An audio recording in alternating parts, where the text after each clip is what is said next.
Rabbana taqabbal minna innaka antas samiul alim wa tub alaina innaka antat tawwabur rahim.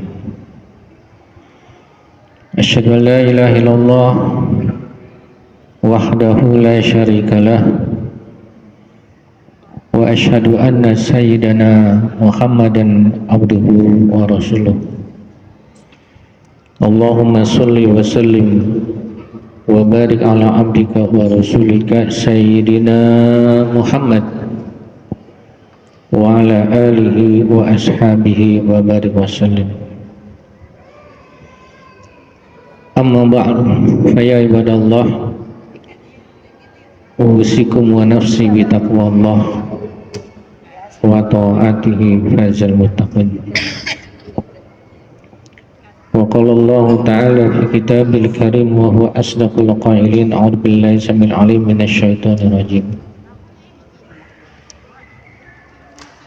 Alif lam mim, zalikal kitab la raiba fihi hudan lil muttaqin alladzina yu'minuna bil ghaibi wa yuqimuna sholata wa mimma razaqnahum yunfiqun walladzina yu'minuna bima unzila ilaika wa ma unzila min qablik wa bil akhirati hum yuqinun ulaika ala hudan min rabbihim wa ulaika humul muflihun.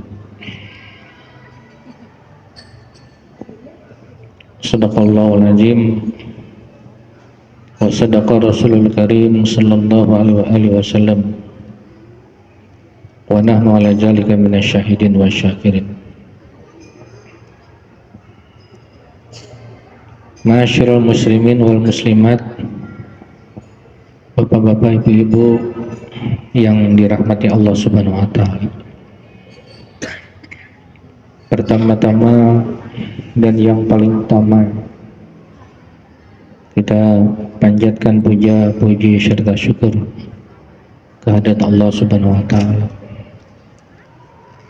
di mana Allah telah melimpahkan berbagai macam karunia, berbagai macam kenikmatan yang tiada nilai, bahkan lebih-lebih nikmat dunia beserta seisinya, yakni adalah nikmat iman dan Islam kita yang telah Allah anugerahkan kepada kita semuanya, di mana karunia ini tidaklah Allah berikan kepada seluruh hambanya, melainkan kepada hamba-hamba pilihannya. Dan insya Allah semua yang hadir di masjid ini adalah termasuk daripada hamba-hamba pilihan Allah Subhanahu wa taala. Salawat dan salam tak lupa pula semoga senantiasa tercurah kepada Nabi yang agung, Nabi yang mulia, yakni baginda Rasulullah sallallahu alaihi wasallam. Hadirin yang dirahmati Allah Subhanahu wa taala, sebelum kami membahas pada taklim malam ini ba'da maghrib, selesai kita menunaikan kewajiban kita, yakni melaksanakan ibadah salat maghrib yang dilaksanakan secara sunnah baginda Rasulullah SAW, yakni dengan kita melaksanakan berjamaah. Mudah-mudahan amalan ibadah kita ini selamanya senantiasa diterima Allah Subhanahu wa taala, menjadikan amal ibadah sebagai bekal hidup kita untuk nanti kita pertanggungjawabkan di hadapan Allah Subhanahu wa taala di yaumul hisab.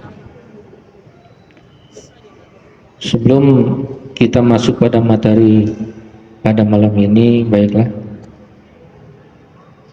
sebagaimana biasa kita akan terlebih dahulu membacakan salawat al-salam atau salatu minallah.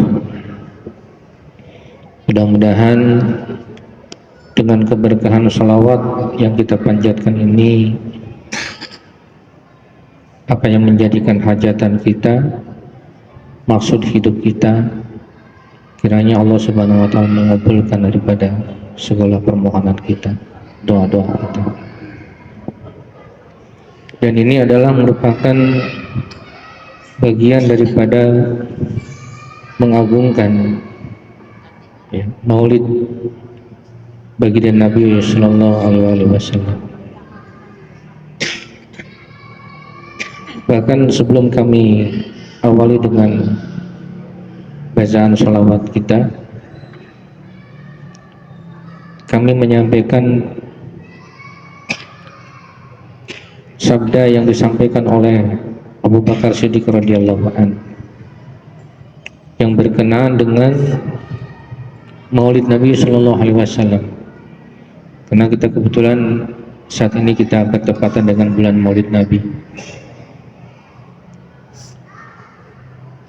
Beliau berkata, "Man 'azzama Maulidan Nabi sallallahu alaihi wasallam faqad ahyal Islam."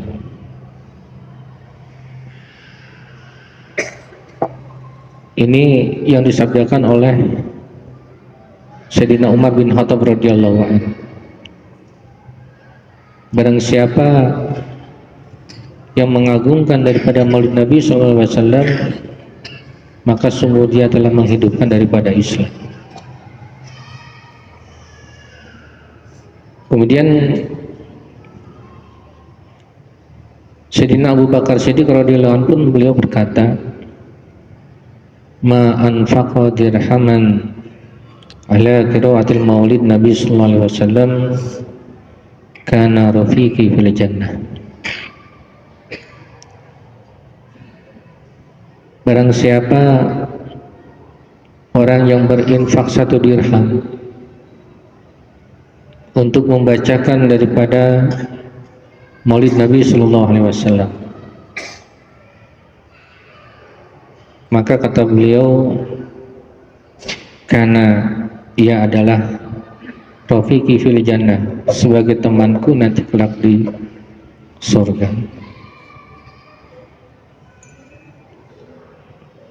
Kemudian Sayyidina Ali karramallahu wajhah pun beliau berkata, "Man 'azzama maulidin Nabi sallallahu alaihi wasallam wa kana sababan li qiraatihi la yakhruju minad dunya illa bil iman wa yadkhulul jannata bighairi hisab." Kata Sayyidina Ali karramallahu wajhah, beliau berkata, barang siapa yang mengagungkan atau membesarkan daripada Maulid Nabi sallallahu alaihi wasallam, wa kana sababan li qiraati, yang menjadikan sebab dia membacakan daripada Maulid Nabi sallallahu alaihi wasallam, maka baginya la yakhruju minad dunya illa bil iman, dia tidak akan keluar dari dunia ini. Artinya walau kadimawatkan ku Allah itu angin, kecuali dalam kondisi dia membawa iman. Wa yadkhulul jannata bighairi hisab, dan nanti kelak akan masuk ke dalam surga tanpa melalui penghisaban.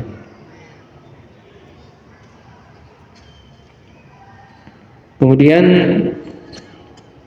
Sayyidina Hasan al-Basri radhiyallahu anhu, beliau adalah seorang sufi, seorang tasawuf. Wadatul law kana li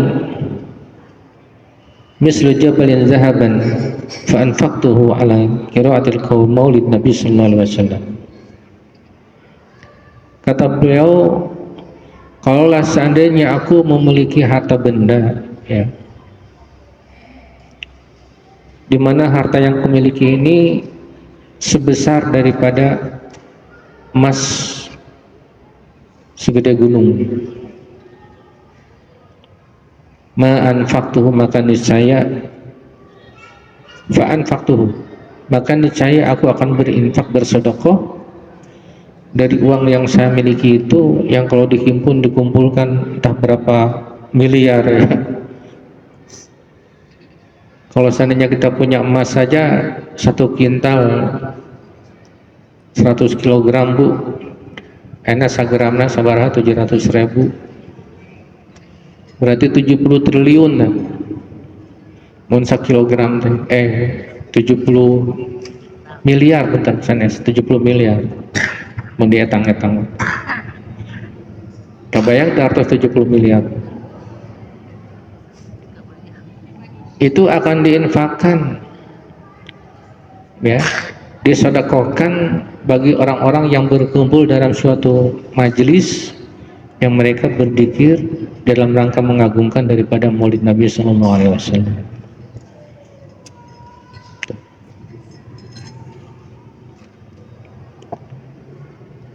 Bujang-bujang miliaran orang sedekah cai we ayeuna, itu akan menjadikan nilai pahala. Kemudian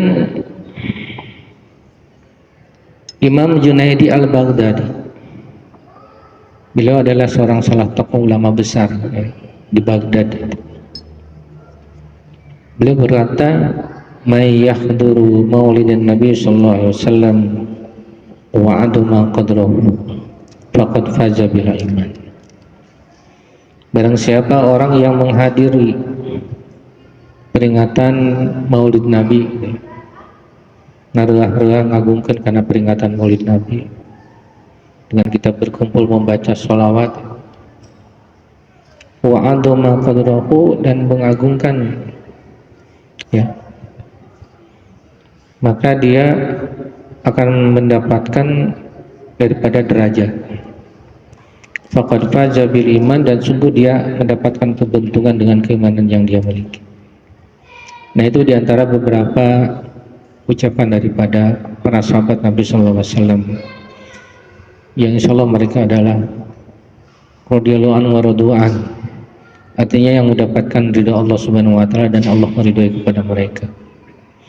Dan mereka pun tidak akan semata-mata berani berucap sedemikian rupa sebagai sahabat Nabi kalau hal itu pun adalah sebagaimana yang telah disetujui oleh baginda Rasulullah SAW. Baiklah, untuk tidak banyak membuang waktu, mari kita berselawat dengan membaca selawat al-salam. Inna Allah wa malaikatahu yusalluna ala nabi ya ayyuhalladzina amanu sallu alaihi wa sallimu taslima. Labbaik Allahumma salli wa sallim wa barik alaihi. Salatun minallah wa alfa salam ala Mustafa Ahmad Syarifil Maqam. Salatun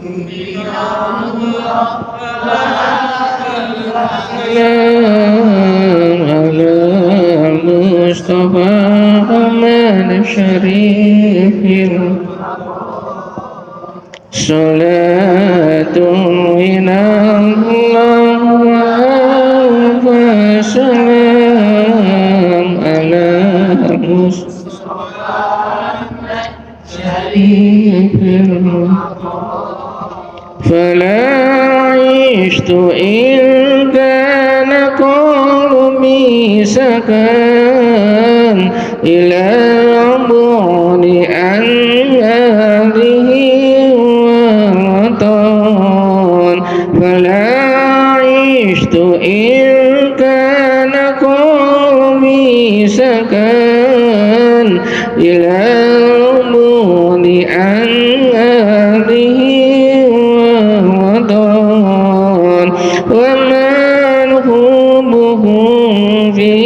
syaqan qatan wa qamar minni jami'al idam. Salat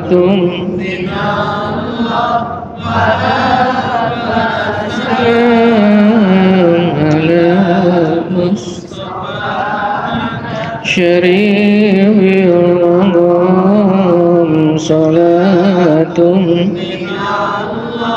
عند السلام على المصطفى محمد شريف إذا مر بالقلب ذكر الحبيب ووادي الرقيق وذاك الكشيف إذا مر بالقلب ذكر الحبيب ووادي الرقيق وذاك الكشيف يمين كميل القديم الرتيب وتهتز من شوقي والغرام صلاة من الله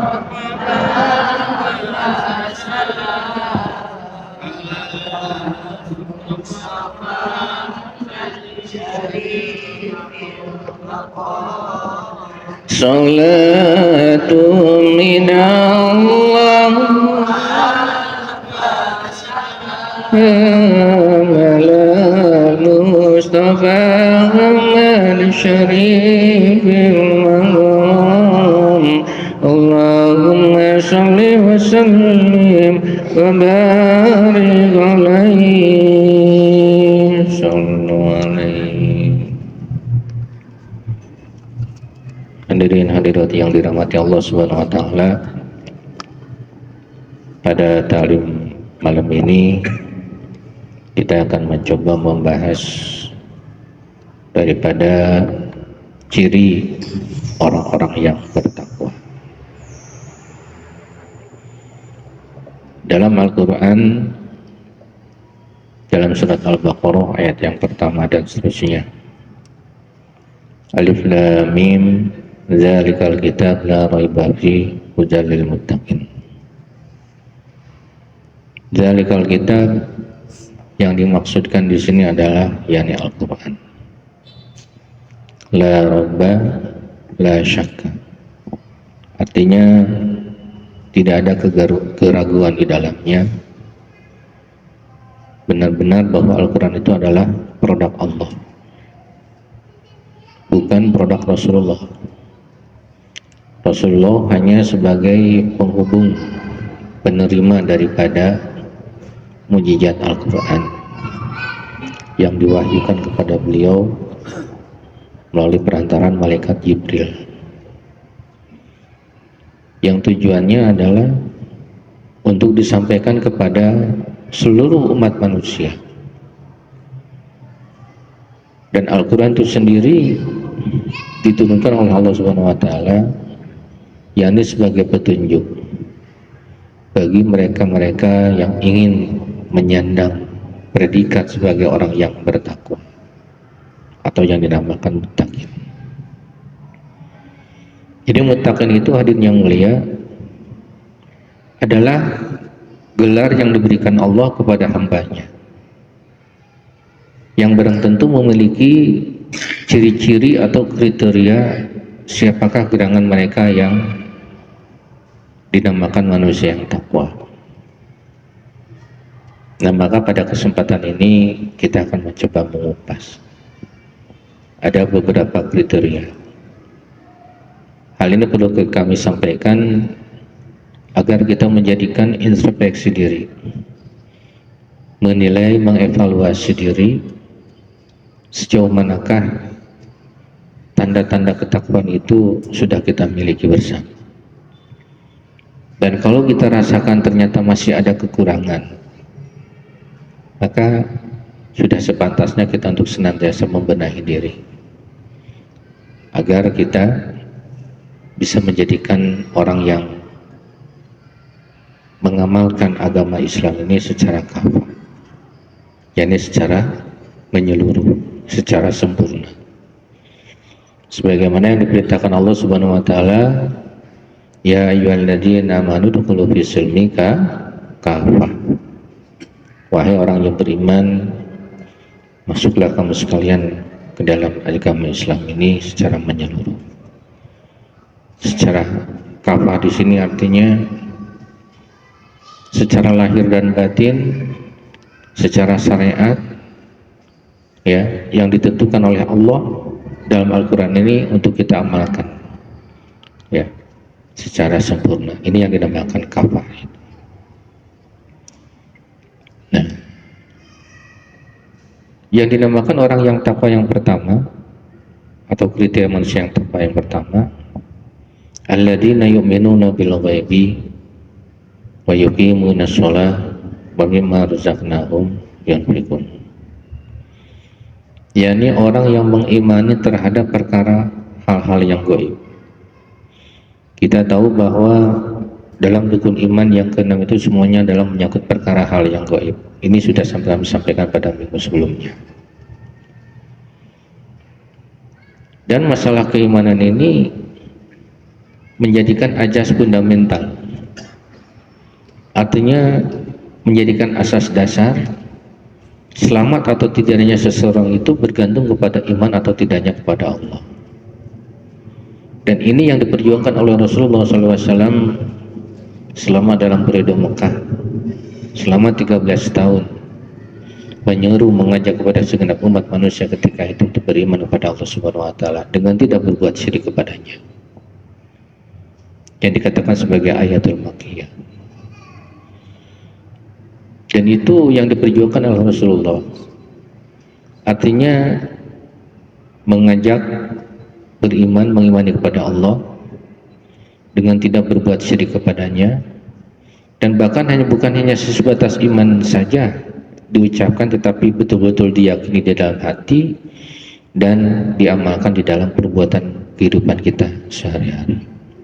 Itulah sebagai konsekuensi daripada keimanan kita.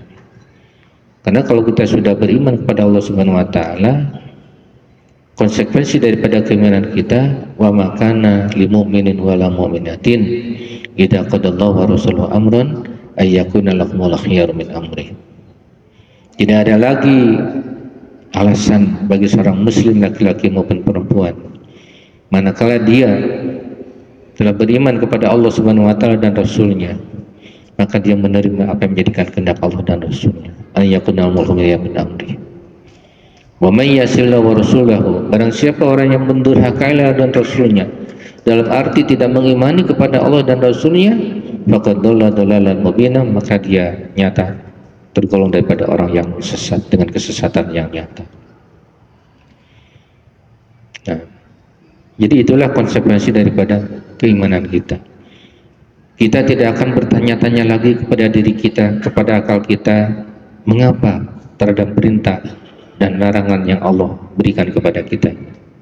Kalau masih timbul pertanyaan dalam hati kita, mengapa ya Allah Engkau menginginkan aku sholat, menginginkan aku zakat, berpuasa dan ibadah haji.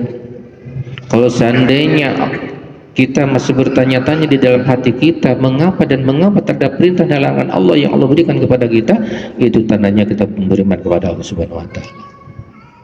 Karena nilai konsekuensi daripada keimanan itu, kita akan senantiasa sadrah salimah, berserah diri, apa yang menjadikan kehendak Allah kita terima dengan penuh lapang dada.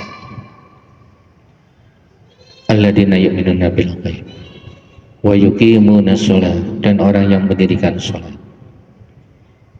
Yang mendirikan salat di sini sebagian mufassir mengatakan bahwa wa yuqimuna shalah adalah orang yang menjalankan daripada pokok-pokok ajaran ibadah.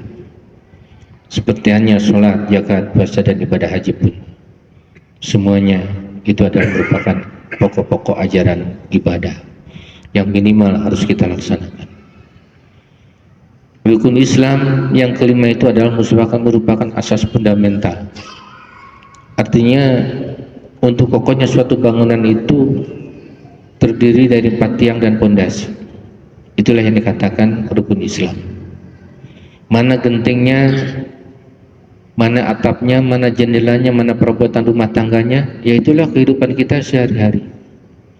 Karena di dalam Islam itu ditegaskan dalam kitab Dalailul Islam bahwa hayatuna kulluha ibadah, bahwa sesungguhnya hidup kita ini semuanya adalah ibadah dalam Islam. Tidak ada suatu amal perbuatan dalam Islam yang dipandang perbuatan yang sia-sia, bisa dipandang sebagai suatu ibadah. Makan kita ibadah, ekonomi kita ibadah, bekerja kita ibadah, bahkan pekerjaan perbuatan yang mungkin dipandang sepele pun juga bisa dipandang sebagai suatu ibadah. Contoh yang sederhana, kita masuk ke WC, Bu, walaupun kita mengeluarkan hajat yang kotor, tapi bisa dipandang sebagai suatu ibadah. Ibadah yang bagaimana? Yang sesuai dengan tuntunan ajaran yang dibawakan oleh Rasulullah SAW. Kalau kita hendak masuk WC, kaki mana mesti kita dahulukan, Bu? Pak, tentunya kaki dulu, kaki kiri dulu kan ya. Kalau disarwakan yang masuk ke masjid, eka jamanteng gitu. Apa yang hendak kita baca? Kan ada doanya ya. Allahumma inni a'udzubika minal khubuthi wal khaba'is. Setelah kita membuang hajat baik kecil maupun besar, ya, dengan kita menjaga juga etika, jangan sampai kita menghadap kiblat ataupun membelakangi kiblat, ya. Setelah itu pun juga kalau dari keluar hajat, kemudian kita berdoa lagi ke Fronaka, ya Allah kiranya Engkau mengampuni daripada dosa. Nah, kalau semuanya itu dilakukan sesuai dengan sunnah Rasulullah SAW, walaupun kita hanya mengeluarkan hajat kotor, itu bisa dipandang sebagai suatu ibadah. Ya, bekerja kita bisa dipandang sebagai ibadah kalau tujuan kerja kita adalah untuk menafkahi daripada istri dan anak. Jadi hayatuna kulluha ibadah, hidup kita semuanya adalah ibadah. Inilah kehebatan di dalam Islam itu. Segala aspek kehidupan yang mengatur dalam tatanan kehidupan manusia itu ada di dalam Islam. Dan kalau kita lakukan sesuai dengan kaidah-kaidah daripada sunnah Rasulullah SAW, maka itu adalah bisa dipandang sebagai suatu ibadah. Hadirin yang dirahmati Allah Subhanahu wa taala. Sebagian mentafsirkan wa yuqimuna shalah adalah yakni orang yang menegakkan salat, orang yang mendirikan salat. Kita tahu bahwa setelah kita berikrar diri mengucapkan kalimat tauhid, kalimat syahadat asyhadu an la ilaha illallah wa asyhadu anna muhammadar rasulullah, maka kewajiban kita yang kedua adalah wa yuqimuna shalah, mendirikan daripada salat. Ya. Kita tahu bagaimana peristiwa daripada baginda Rasulullah SAW ketika waktu beliau menerima perintah daripada salat. Allah mengundang kepada baginda Rasulullah untuk apa? Untuk menghadap kepada beliau di Sidratul Muntaha ketika waktu proses perjalanan apa yang dinamakan Isra dan Mi'raj. Itu sebagaimana yang diabadikan di dalam surat Al-Isra. Subhanalladzi asra bi 'abdihi lailan minal masjidil haram ilal masjidil aqsa alladzi barakna haulahu linuriya min ayatina innahu wasamiul basir. Maha suci Allah yang telah memperjalankan daripada hambanya minal masjidil haram ilal masjidil aqsa, dari masjidil haram di Mekah kemudian menuju ke masjidil aqsa di mana, Bu? Di Palestina, dalam perjalanan satu malam. Bahkan bukan hanya sampai Palestina, Masjidil Aqsa, dari situ kemudian baginda Rasulullah melanjutkan lagi perjalanannya kemana? Ke Sidratul Muntaha. Untuk sampai ke Sidratul Muntaha melewati daripada beberapa lapis langit. Langit yang pertama, yang kedua, ketiga, dan seterusnya sampai dengan langit yang ujung yang paling yang dinamakan Sidratul Muntaha. Artinya pangtungtungan. Itu. Nah, ketika waktu Allah Subhanahu wa taala memanggil menghadap Rasulullah SAW di hadapannya, dan ketika itulah Allah perintahkan kepada baginda Rasulullah SAW untuk menunaikan daripada ibadah salat. Hadirin yang dirahmati Allah Subhanahu wa taala, kalau seandainya Allah berkehendak, perintah sholat itu bisa saja Allah perintahkan ketika waktu di alam dunia. tanpa harus dipanggil ke Sidratul Muntaha. Seperti halnya daripada perintah-perintah yang lainnya, perintah zakat, perintah puasa, perintah haji. Itu kan Allah cukup ya menurunkan ayat itu melalui perantara malaikat Jibril untuk disampaikan kepada Rasulullah. Tetapi ketika Allah mau memerintahkan daripada sholat, sampai-sampai Allah mengundang baginda Rasulullah untuk menghadap kepada Allah Subhanahu wa taala. Di mana? Di Sidratul Muntaha, di tempat yang paling tinggi. Nah, kalau kita pandang secara nilai falsafah atau nilai filosofis, kita tahu bahwa ibadah sholat ini adalah pada hakikatnya kita sedang berhadapan berjumpa dengan Allah Subhanahu wa taala. Dan pada hakikatnya bahwa sebagaimana yang disabdakan oleh Rasulullah SAW, as-salatul mi'rajul mu'min, bahwa salat itu adalah merupakan mi'rajnya bagi orang yang beriman.